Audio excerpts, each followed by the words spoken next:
The mining industry is booming with innovations that a lot of us don't get to see, and most of them start with this design. So Chris, you're gonna have to forgive me. I have no idea what a starter is. Can you give me a background? Certainly. So there's a really short answer. A starter is a thing that puts power onto a piece of electrical equipment. That could be a pump or a fan or a mobile machine. The important thing about that though is that it takes the power off if there's a problem. And it's really the off bit that matters, right? If you've got a fault, someone's run over a cable or there's a fault in the machine, water's got in, if you don't do the right thing at the right time, that can start a fire.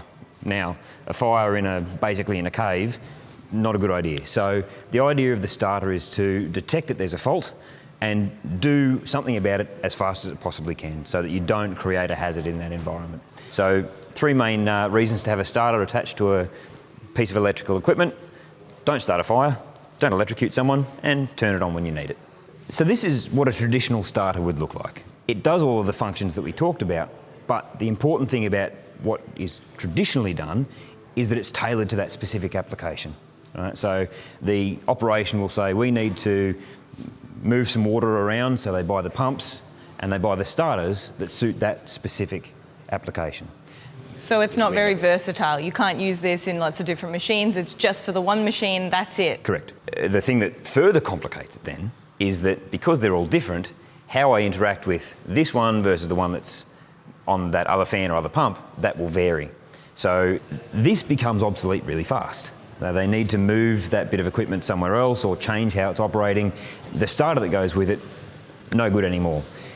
What we discovered when we started having a think about whether there's something that we can do in this space, what we discovered was quite literally rooms full, underground warehouses, by the way, they've mined these warehouses out underground, of dead starters. Dozens and dozens and dozens of bits of gear that look like this, doors hanging open, some of the bits taken out, but for the most part, unusable. Just stuff for the skip, really? Pretty much, yep. So for us, having had that bit of insight of, well, there's so much stranded capital around this bit of electrical equipment, well, maybe we can do something about that. The problem to solve is to make it reusable. What if we made it that was a commodity? They buy this thing, they know it'll work, whether it's a pump or a fan, they know that they need a starter, so they just buy one. From a design perspective, that meant we had to accommodate not just the application that one would be engineered to, but all of the applications that any starter could be engineered to. So it raised the bar fairly substantially. The trade-off then is we're making the same thing over and over. And for a customer, they know they need a starter for their megawatts worth of fan or pump. They just buy a Rockstarter and they know it'll do the job. Fundamentally, this is just a switch, right? This is on and off. But doing on and off for something that's megawatts in size becomes something of an engineering exercise. Yeah. Right? There's a thing in there called a circuit breaker. Yeah. Now you've got circuit breakers on your house and they're about this big. The one that's in there is substantially larger. And when it needs to go off, it needs to be able to go off and dissipate an enormous amount of energy. Enough that the copper that's inside there literally gets vaporised and it paints the inside with a conductive coating. The withstand capacity on this has to be engineered really, really high. One of the things we're proud of with this design and a significant separator from what the old world is, this thing not only has a rating on the bottom that says we can do 20,000 amps of clearing, we've tested it. We've actually gone through and said, this is a repeated design. We're going to make sure that every time it has to do that function, it does it successfully. So Paul, you've been innovating here for a fair while, haven't you?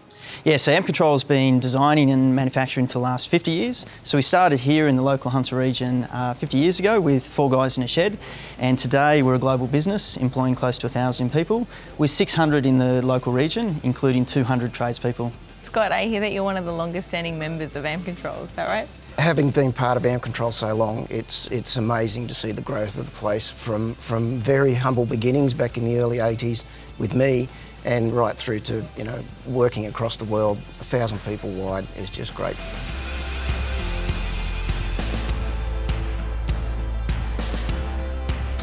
We put a lot of effort into the user interface because fundamentally this is just a switch, right? It's turning power on, turning power off.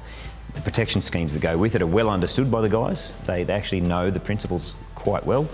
And so setting up and interacting with it shouldn't be a complicated exercise. So we put a fair bit of effort into distilling down, you know, what a traditional one looked like into a user interface that people are now familiar with. People are now familiar with interacting with touch screens and graphical user interfaces. Have a go. You should be able to turn that on fairly easily. I just press play. And away she goes.